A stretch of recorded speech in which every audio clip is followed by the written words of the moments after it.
In 2022, several independent French media, including Reporter, Vers le Média, or La Relève et la Peste, and journalists from mainstream media, wrote a charter for journalism that meets the ecological emergency. Since its launching in September 2022, the Charter has been signed by 1,900 journalists on their behalf. The Charter encourages journalists to improve the news coverage related to climate issues and observe transversal and worldwide issues through an ecological perspective. In 13 points, the Charter formalizes engagements for journalists to change their own practices, educate the public, be opposed to financing from polluting activities, and consequently consolidate the independence of newsroom, ensure transparency. A year and a half later, where are we in the development of a charter in the media field? What obstacles do journalists come across when covering news and relating them to the climate crisis?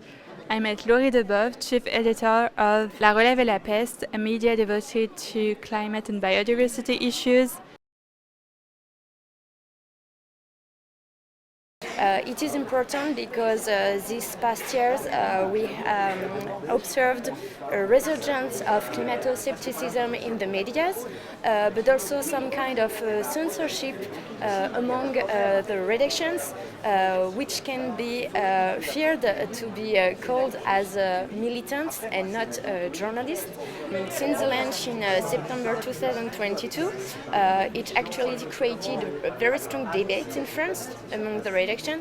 There were also a lot of big medias who decided to write their own charts, mostly because the point about independence and economical independence can be challenging for those who still rely on publicity and on the financement of fossil industries sometimes.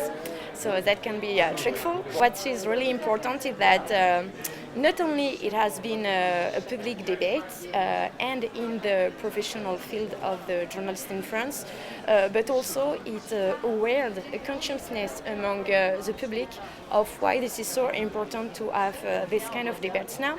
And we've seen some really good successes, like France Television will launch the journal Météo Climat, which is like a very interesting format of weather announcement. It's not only about the weather now, it's also about the climate and where we are out about the 30 per million of dioxide carbon in atmosphere, which is like a crucial point to avoid a shift in the ecological crisis. So there are always some kind of cliches when it goes around to ecology and ecological topics, and the journalists who are living in cities, in big cities like Paris, and working in urban redactions are not escaping those cliches when they think about ecological topics, right? Now, because it's spread out and it's more and more urgent and vital to speak about it and to find solutions to tackle climate crisis, I think it gave a credibility for the journalists wanting to write about these topics and not to be considered anymore as militants or non-professional journalists or biased journalists.